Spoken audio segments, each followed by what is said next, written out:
Bismillahirrahmanirrahim. Alhamdulillahirabbil alamin wassalatu wassalam ala asyrafil anbiya wal mursalin sayyidina maulana Muhammadin wa ala alihi wa sahbihi ajma'in. Qala al-musannif al-imam Abu Hamid Muhammad bin Muhammad al-Ghazali rahimahullah wa nafa'ana bi ulumihi fid dharain. Al-babu tsani fi ilmil kasbi bi tariqil bai'i wal riba was salami wal ijarati wal qiradi was syarikah wa bayani syuruti syar'i fi sihhati hadhihi tasarrufat allati hiya madarul makasib syar'i.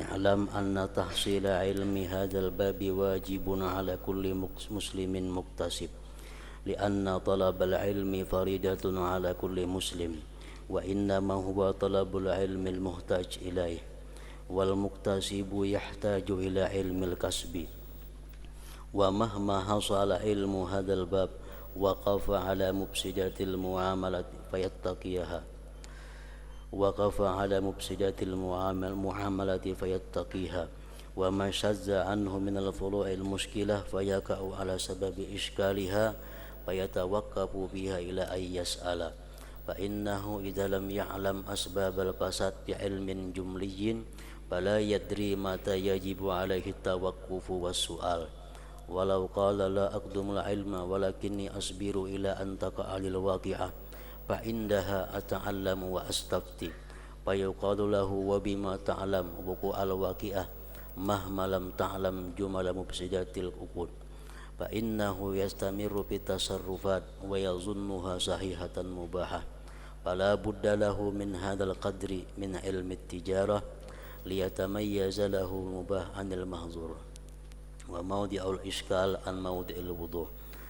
Walidhalika ruwiya an Umar radhiyallahu anhu annahu kana yatufu as-suq wa yadribu ba'da at-tujjar bid-dirra wa yaqul la yabi'u bi suqin illa man yafqah wa illa aghala riba sya'a am aba wa ilmul uqud katsir walakin hadhihi al-uqud sittah la tanfaqul makasibu anha wa hiya al-bai'u war riba was salamu wal ijarah wasyarikatu wal qirat fal nasrah syurutaha. Makna daripada kalam al-Imam Al-Ghazali rahimahullah wa nafa'ana bi ulumih, bab mengenai ilmu usaha dengan jalan jual beli, riba, salam, siwaan, bagi laba dan perkongsian, dan penjelasan syarat-syarat syara mengenai sahnya pentasarrufan yang menjadi sumber usaha dalam bersara. Ketahuilah bahwa menghasilkan ilmu bab ini adalah wajib atas setiap muslim yang berusaha. Setiap muslim yang berusaha dia wajib fardhu ain, artinya untuk mengetahui, untuk mempelajari masalah-masalah hukum yang berkaitan dengan usahanya. Karena menuntut ilmu itu wajib atas setiap muslim.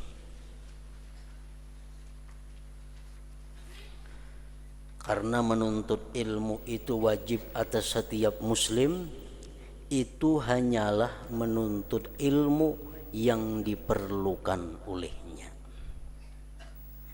Orang nang kadada beisian amas sampai senisab, dia kada wajib belajar zakat emas. Orang nang kada bahuma, orang nang kada betani, dia kada wajib belajar zakat tentang pertanian. Jadi wajib kita belajar ilmu itu sesuai dengan apa yang akan kita kerjakan. Wajib fardhu ain, sebelum kita mengerjakan sesuatu itu kita mempelajari dahulu hukum-hukum Allah yang mengatur tentang sesuatu itu. Macam orang hendak naik haji itu belajar manasik haji, umrah manasik umrah. Orang hendak nikah wajib belajar tentang ahkamun nikah. Orang yang hendak menjadi suami wajib dia belajar sebelum jadi suami itu bagaimana hak dan kewajiban tanggung jawab seorang suami. Orang yang hendak jadi istri wajib dia belajar bagaimana hukumnya tentang orang-orang yang jadi istri itu. Itu fardu ain bagi setiap orang. Nah, demikian pula halnya dengan usaha. Pedagang yang urusannya adalah jual beli, dia wajib mempelajari jual beli itu bagaimana hukumnya, peraturannya. Ada jual beli yang haram dilakukan, haram ditambah kada sah lagi. Namun kada belajar itu kada tahu, dikira bila berjual bertukar tuh boleh semua, nangapa ka boleh dijual, nangapa ka boleh ditukar, padahal kada demintu, kada seperti itu. Ada jual beli itu nang diharamkan oleh Allah dan jual belinya kada sah.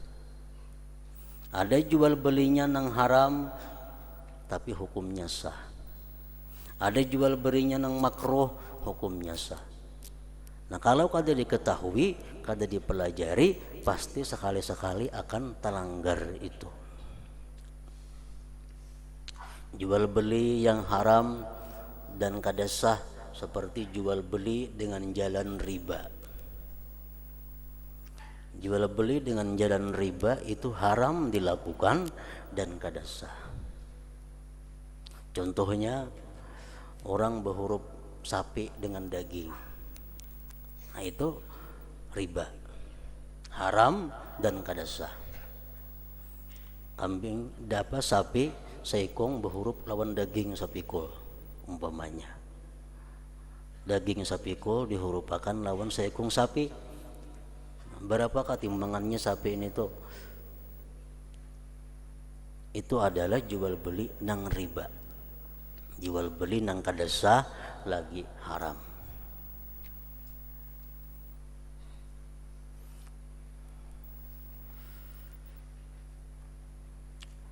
Contoh lagi yang haram jual beli dan kada sah, menjual buah di pohon nang belum masak. Menjual buah nang masih di pohon belum masak dan kada dipotong saat itu juga. Ini kada sah lagi, hukumnya adalah haram. Boleh kita menukar buah di pohon nang mantah tapi syaratnya diputik imbah itu. Imbahnya diambil, jangan sampai tagana. Nah, kalau sampai dimasakakan di pohon itu, nah itu nang kada boleh. Itu contoh jual beli nang haram dan kada sah jual belinya. Artinya berdosa, duitnya kada halal, nya kada sah itu.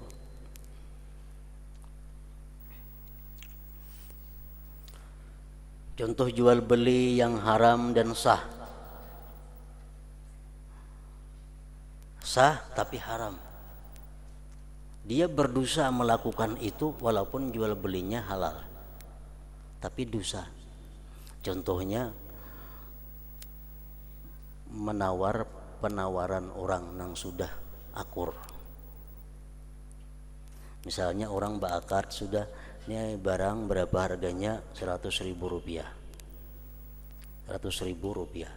Sudah diakadkan, ujar yang penjual ku jual 100.000, ujar pembeli ku beli 100.000. Datang kita, jaka jual lawan akuhan, aku nukarinya 11.000, 100.000 sekian melebihi.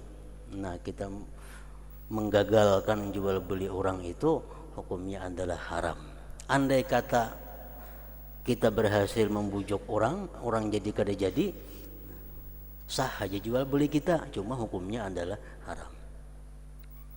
Lain hal barang yang masih ditawarkan belum ada ketetapan pembelinya siapa, nah itu kan jadi masalah. Macam orang belilang, ini berapa, saya kung wani 10.000, saya kung wani 15.000, saya kung wani 30.000, nah kita naiki 50.000, itu kan jadi soal karena harga belum tetap, belum ada akad.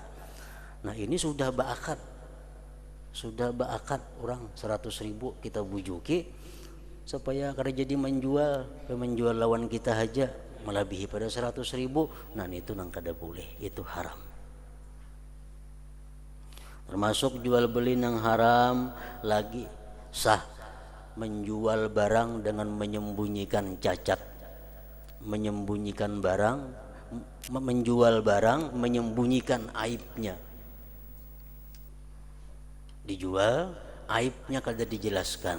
Jual belinya sah, tapi hukumnya adalah haram. Hukumnya haram.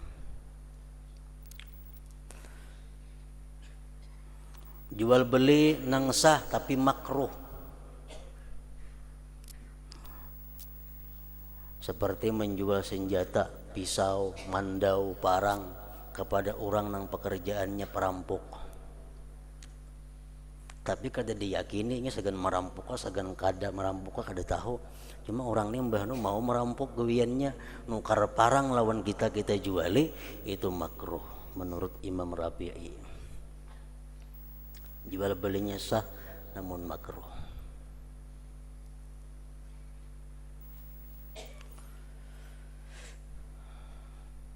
Nah, hal-hal yang semacam itu adalah wajib dipelajari, wajib diketahui oleh orang-orang yang pekerjaannya sebagai pedagang, supaya ini bisa berdagang dengan berjual beli nang boleh, nang halal, dan jual belinya sah, supaya terhindar daripada jual beli nang kada sah, daripada jual beli nang haram dan sebagainya tadi. Contoh jual beli yang makruh lagi, umpamanya kita berhutang menukar sesuatu, berhutang menukar baras umpamanya 5 liter, kita berhutang sudah kita habiskan barasnya atau kada kita habiskan barasnya, sekian hari janjinya kita bayari hutang itu. Tapi nang kita bayarakan ini duitnya duit haram, dan nang penjual hakun menerima. Baras nang kita makan itu halal hukumnya, tapi makruh. Kita berhutang baras 5 liter, janji seminggu bayar. Sampai seminggu kita datangi nang menjuali baras, ku hendak bayar hutang lawan ikam, nah cuma duitnya duit bunga akun lah ikam. Ujar penjual, ayo bunga kenapa asa bayar ikam, nah bayari duit bunga.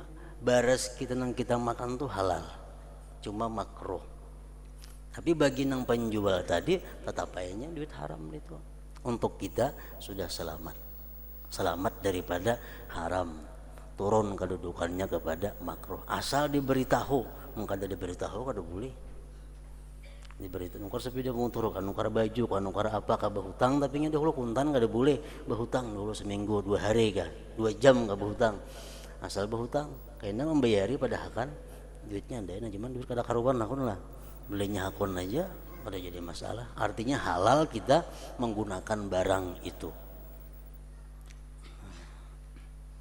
Halal dalam arti makruh tapi sah. Nah.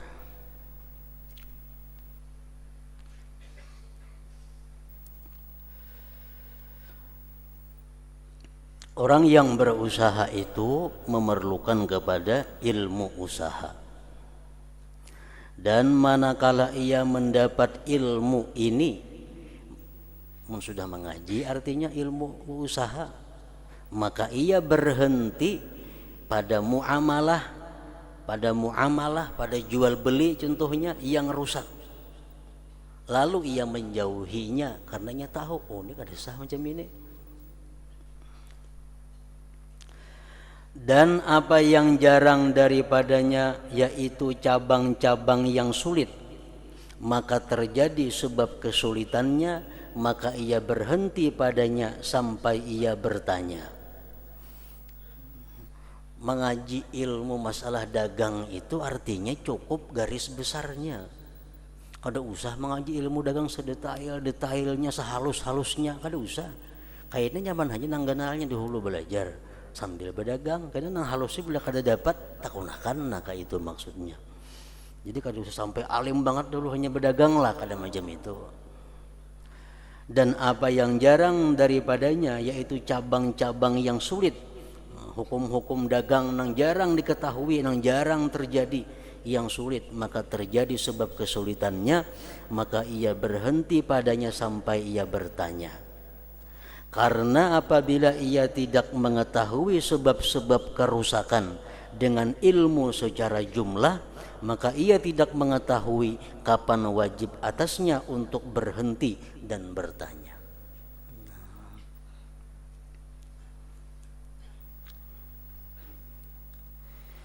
Seandainya ia berkata, saya tidak mendahulukan akan ilmu, tetapi saya bersabar sampai terjadi peristiwa bagiku. Kok kada usah mengaji kan dahulu, biar berdagang aja dahulu. Karena beda nang alih hanya aku takunakan. Ada masalah hanya bertakun. Jadi kada usah mengaji dahulu jarinya. Nah, maka ketika ada masalah, saya akan belajar dan minta fatwa. Nah, amun ada nang macam itu orang berpendapat, maka dikatakan kepadanya, dengan apakah kamu mengetahui terjadinya peristiwa atau masalah manakala kamu tidak mengetahui jumlah hal-hal yang merusak akad? Karena ia akan terus menerus dalam pentasarrupan, dalam jual beli, dan ia menduganya benar dan boleh. Maka pastilah ia memiliki ilmu perdagangan menurut kadar ini, agar ia dapat membedakan apa yang boleh dari apa yang dilarang, tempat kesulitan dari tempat yang jelas. Oleh karena itu diriwayatkan dari Umar radhiyallahu anhu bahwasanya ia berkeliling di pasar. Sayyidina Umar berkeliling di pasar Madinah, dan ia memukul sebagian pedagang dengan cambuk sambil berkata, janganlah kamu berjualan di pasar kami kecuali orang yang mengetahui, berilmu. Artinya dilarang berdagang kecuali orang yang punya ilmu. Dan jika tidak, maka ia memakan riba, mau atau enggan. Mau kada mau, kalau inya kada berilmu dalam perdagangan, pasti akan jatuh di dalam riba artinya.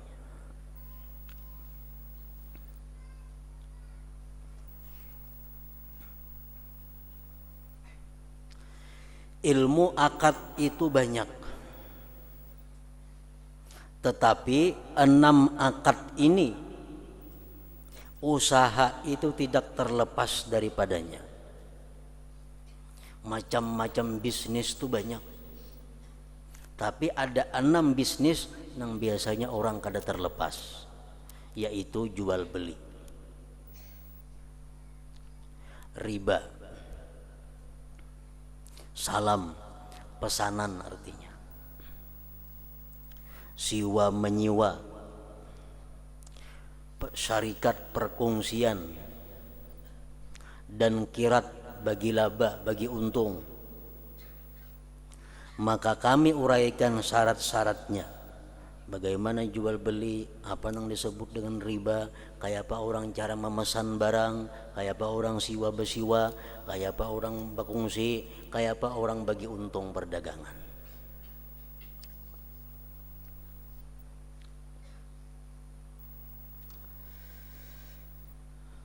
Pertama, akad pertama jual beli. Allah Ta'ala menghalalkan jual beli. Dalam Al-Quran jelas disebutkan itu, wa ahallallahul bai'. Allah menghalalkan jual beli. Jual beli itu mempunyai 3 rukun, yaitu pertama orang yang berakad, penjual dan pembeli. Dinamakan jual beli, ada penjual ada pembeli. Yang kedua, sesuatu yang diakadkan. Sesuatu yang diakadkan pun terbagi 2. Pertama barang, kedua duit. Yang ketiga lapaz. Lapaz pun ada dua, ijab dan kabul. Ijab dan kabul. Ku jual barang ini dengan sekian ribu rupiah, ku tukar. Nah itu ijab kabul warnanya.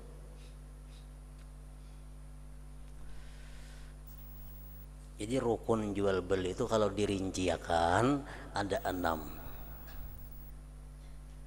Pertama pembeli, penjual.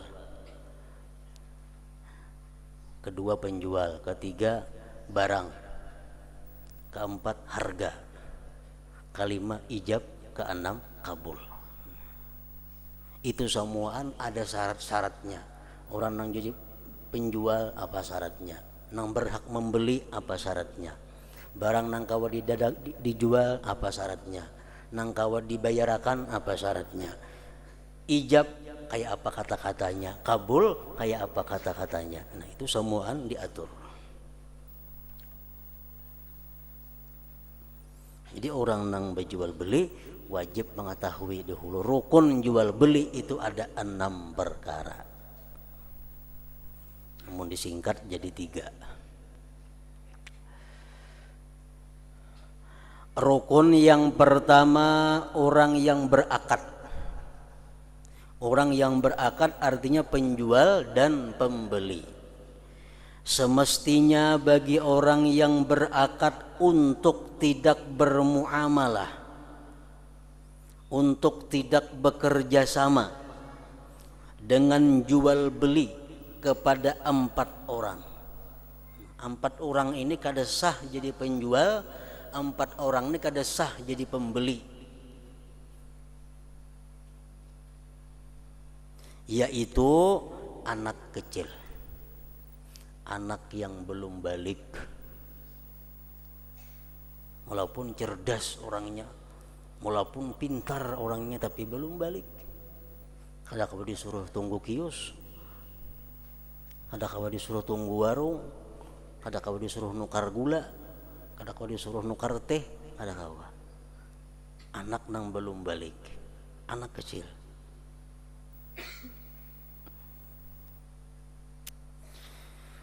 Yang kedua orang gila.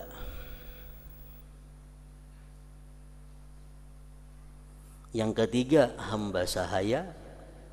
Kada dari sini hamba sahaya itu. Dan yang keempat orang buta. Orang kada melihat. Itu kada kawa jadi penjual, kada kawa jadi pembeli.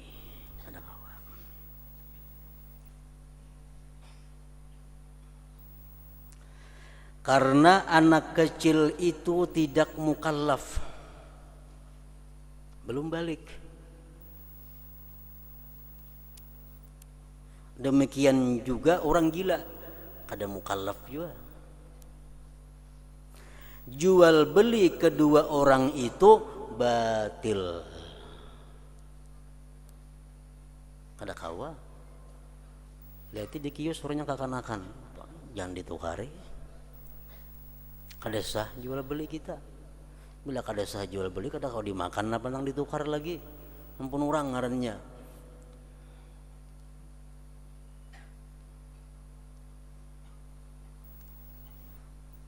Maka tidak sah jual belinya anak kecil, anak yang belum balik, artinya meskipun walinya mengizinkan kepadanya, walaupun pintar orangnya, walaupun diizinkan, walaupun disuruh, nak tuarakan pang teh, nak tuarakan pang gula sekilo, tuarakan pang itu ini, walaupun disuruh.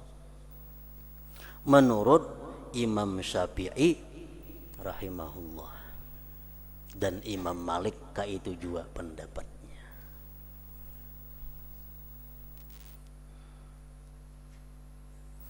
Menurut Imam Abu Hanifah dan Imam Ahmad bin Hambali, anak kecil itu boleh aja inya berjual beli asalkan inya pintar dan diberi izin oleh orang tuanya.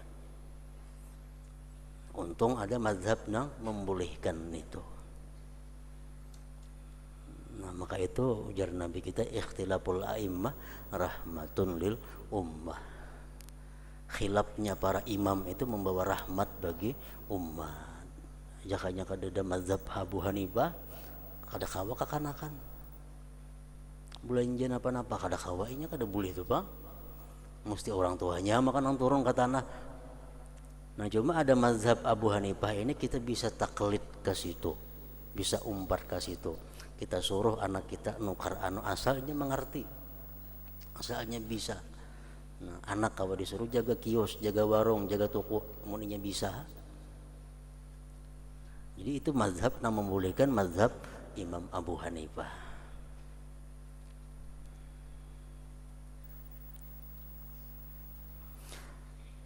Maka tidak sah jual belinya anak kecil meskipun walinya mengizinkan kepadanya menurut Imam Syafi'i. Imam Syafi'i kada kawa diganggu gugat sudah kada sah tuh bang.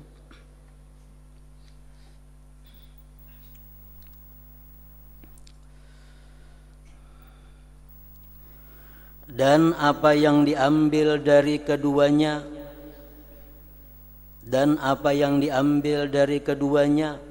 maka itu bertanggung atasnya bagi keduanya. Kakanakan nih di kios umpamanya menurut mazhab Syafi'i lah, menurut mazhab Syafi'i kakanakan di toko berjual sesuatu kita tukari, nah jadi kita nukar nah 10.000 jual, bawa barang tukaran kita nih kita bawa, datang nang abah, ini abah backup nukarin itu tuh barang tuh ampun kok sini diambil oleh nang abah, barang nang kita tukar itu diambil oleh nang abah, nyari kita belikan duitnya. Anak-anak tuh duitnya sudah habis lu lanjakan, nah kita nang rugi. Anak-anaknya kada wajib mengganti, abahnya pun kada wajib mengganti. Kenapa? Karena kita berjual beli lawan orang yang bukan ahlinya, salah kita. Dan apa yang diambil dari keduanya maka itu bertanggung atasnya bagi keduanya, orang gila atau kanak-kanak tadi. Dan apa yang diserahkan dalam muamalah kepada keduanya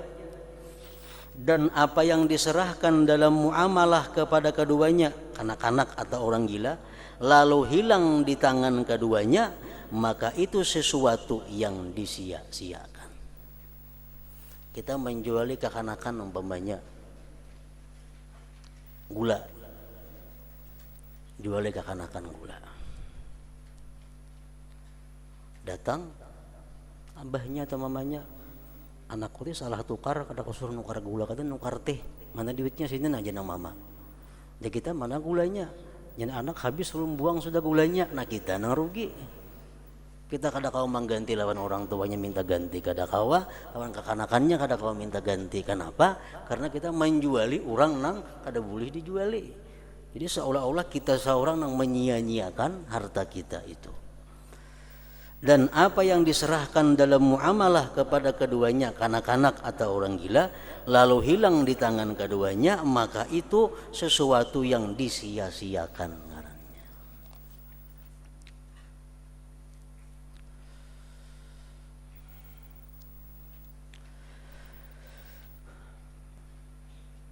Jadi kita dibolehkan aja bertaklid kepada Imam Abu Hanifah, boleh bertaklid kepada mazhab Ahmad bin Hambal bahwa kanak-kanak itu boleh hajanya berjual beli asalkan orangnya dapat izin dari walinya dan orangnya pintar saja. Adapun hamba yang berakal maka tidak sah jual belinya kecuali dengan izin tuannya. Maka atas penjual sayur mayur, tukang roti, penjual daging dan lainnya untuk tidak bermuamalah dengan hamba sahaya selama tuan mereka tidak mengizinkan mereka dalam muamalah mereka. Muamalah itu artinya umum. Muamalah itu artinya bekerja sama, termasuk jual beli, siwa besiwa, sanda besanda, itu muamalah ngarannya dalam bahasa fikih. selama tuan mereka tidak mengizinkan mereka dalam muamalah mereka. Itu dengan didengarnya secara jelas izinnya, atau tersebar bahwasanya ia diberi izin untuk jual beli untuk tuannya, maka diperpegangi atas yang sudah masyhur atau perkataan orang yang adil yang mengkhabarkan dengan demikian itu. Jika ia si hamba bermuamalah dengannya tanpa izin tuannya, maka akadnya batil. Dan apa yang diambilnya daripadanya itu menjadi tanggungan tuannya. Dan sesuatu yang diserahkannya jika hilang di tangan hamba, maka sesuatu itu tidak berkaitan dengan kehambaannya dan tidak mengganti akannya oleh tuannya. Maka tidak ada hak baginya kecuali menuntut apabila hamba sahaya itu merdeka. Ini sudah hukum, sudah kada berlaku lagi di tempat kita. Kenapa? Karena di sini kada ada orang yang jadi hamba sahaya itu. Adapun orang buta, maka ia menjual belikan apa yang tidak ia lihat, maka hal itu tidak sah. Orang buta kada kawa dijuali, kada kawa ditukari ampunnya, kada sah.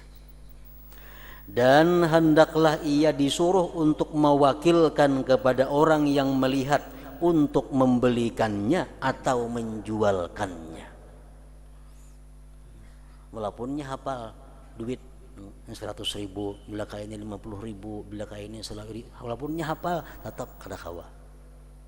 Kecuali ada yang wakil saikong, ajudan saikong nang maanuakan duitnya nang 20.000 nah, ini 10.000.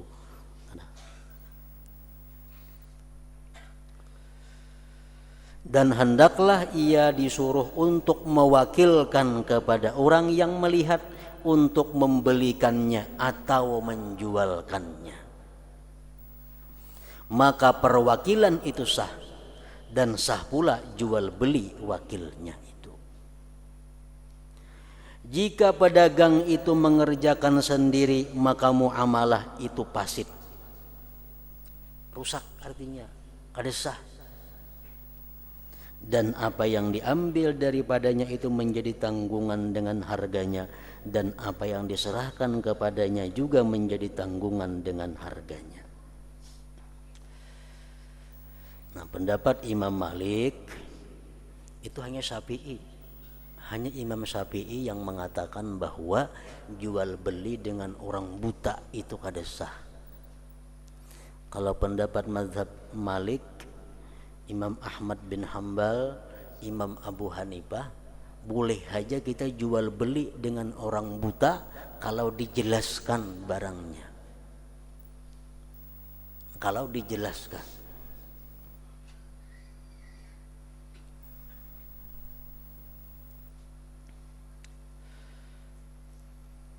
Walaupun inya kada memakai wakil.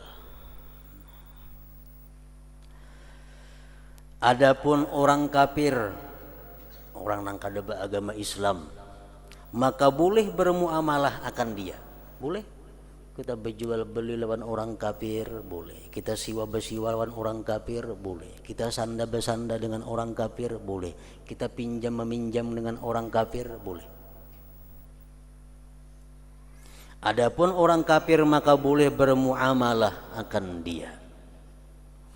Tetapi tidak dijual mushaf Al-Quran dan budak yang muslim kepadanya. Kada boleh kita menjual Quran kepada orang kafir, kada sah.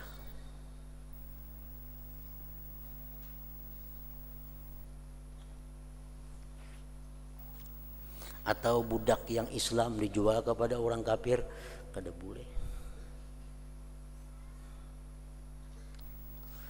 Dan tidak dijual senjata, parang, pisau, pistol, apakah kepadanya orang kafir jika ia kafir harbi, tidak ada perjanjian damai. Orang kafir ini ada dua, ada orang kafir zimmi, ada orang kafir harbi. Kafir zimmi, kafir nang damai dengan kita, macam orang-orang kafir di sekeliling kita, damai bertetangga tuh kafir zimmi ngarannya. Nah itu boleh jadi juali daging, dijuali pisau, ada apa-apa. Kalau kafirnya kafir harbi, kafir nang berperang, macam kita lawan Jepang dahulu, macam kita lawan Belanda, itu kafir harbi, memerangi kita, menjajah kita. Nah itu kada boleh dijuali parang, kada boleh dijuali pisau. Jika ia melakukan, maka itu muamalah yang ditolak dan ia durhaka kepada Tuhannya. Adapun tentara dari bangsa Turki, Turkistan, bangsa Arab, Kurdi, pencuri, pengkhianat, pemakan riba, orang-orang yang zalim, dan tiap-tiap orang yang sebagian besar hartanya itu haram, maka tidak seyogianya ia memiliki pada apa yang di tangan mereka sedikit pun, karena hal itu haram, kecuali apabila ia mengetahui sesuatu dengan ain bendanya bahwa itu halal.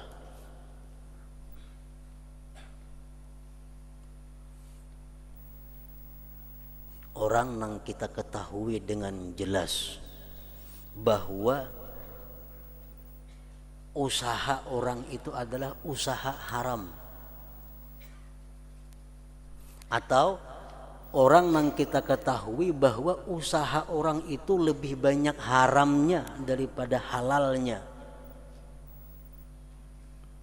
Menurut Imam Ghazali, kita bermuamalah dengan orang itu haram juga.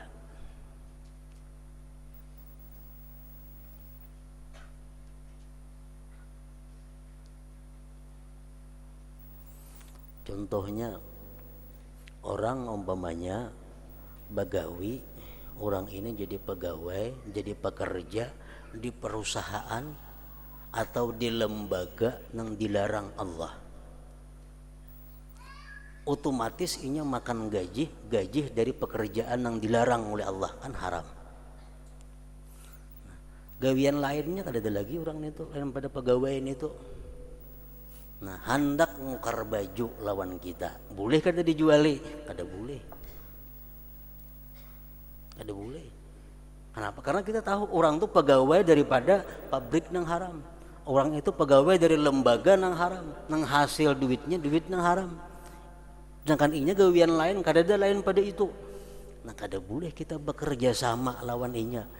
Hutang berhutang kada boleh, siwa bersiwa kada boleh, sanda bersanda kada boleh, pinjam meminjam kada boleh lawan orang nang seperti itu.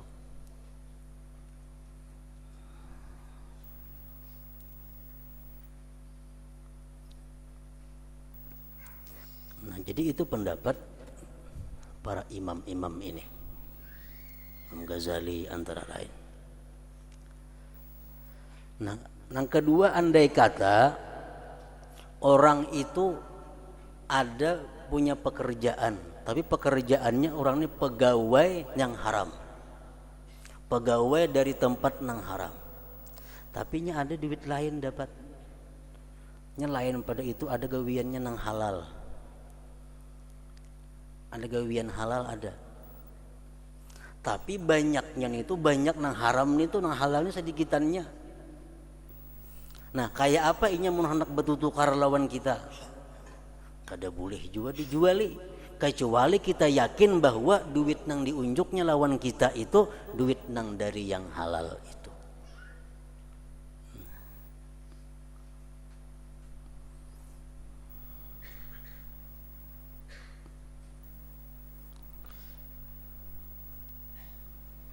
Misalnya orang bekerja di peternakan babi umpamanya, kan gajihannya gajihan dari jual beli babi, halal ada duitnya? Kada halal. Itu penggawiannya, gawian lain kada ada. Ada gawian lain, warisan pahumaan, kuitannya bahari, berapa burungan ada sedikitannya. Nah, dihitung misalnya 100%, 75% yang haram, 25% yang halal. Nah, amun inya hendak bertukar barang lawan kita kada boleh jauh melayani, kecuali kita yakin, kita tahu bahwa duit yang diserahkannya itu dari hasil pahumaan warisan itu. Kita tahu aja samuan kira-kira pekerjaan orang, pegawai apa orang ini nah haram kada. Amun sudah tahu kada sawa di muamalah.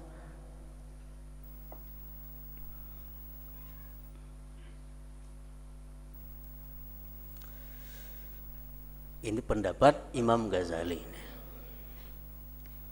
Kecuali apabila ia mengetahui sesuatu dengan ain bendanya bahwa itu halal.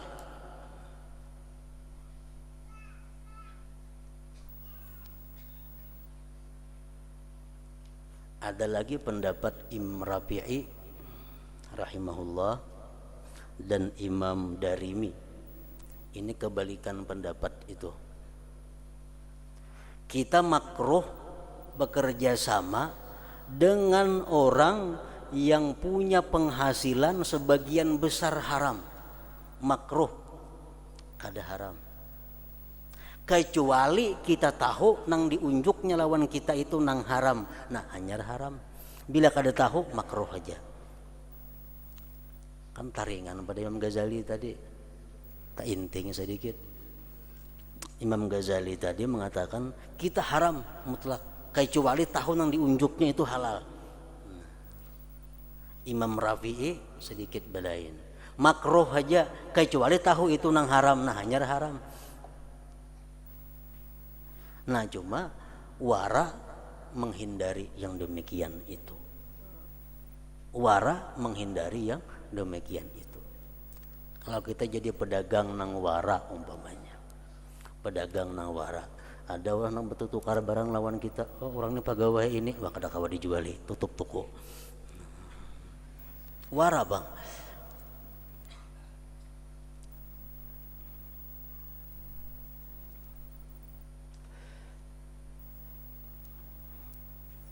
Jadi perbedaannya Imam Ghazali boleh kita kerjasama kepada orang itu asal kita tahu nang diunjuknya ini halal.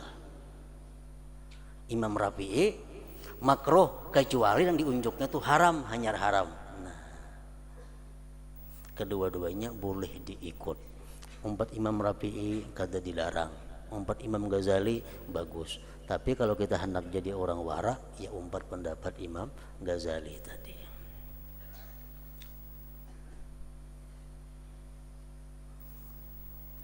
Dan akan datang rinciannya hal itu di dalam kitab Al-Halal wal Haram kaina. Nah kedua, rukun kedua mengenai sesuatu yang diakadkan. Barang apa nang boleh dijual belikan, barang apa nang boleh, barang apa nang kada boleh. Nah, jadi orang-orang manusia nang kita kada boleh berjual beli lawan inya itu ada 4 orang. Menurut mazhab Syafi'i, pertama orang yang belum balik, yang kedua orang gila, ketiga hamba sahaya, keempat orang buta. Nah, itu mazhab Imam Syafi'i. Nah, gitu dulu.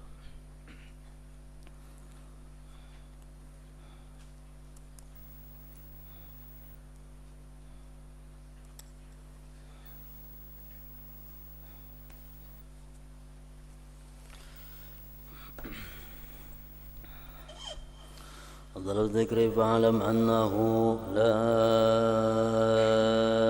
إله إلا الله محمد رسول الله لا إله إلا الله محمد رسول الله لا إله إلا الله محمد رسول الله لا إله إلا الله لا إله إلا الله لا إله إلا الله لا إله إلا الله لا إله إلا الله الله الله الله الله الله الله الله الله الله الله الله الله الله الله الله الله الله الله الله الله الله الله الله الله الله لا إله إلا الله محمد رسول الله لا إله إلا الله محمد رسول الله لا إله إلا الله محمد رسول الله لا إله إلا الله الفاتحة.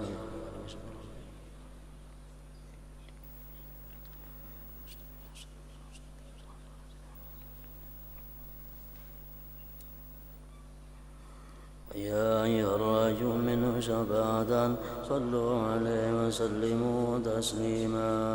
صلى وسلم وبارك.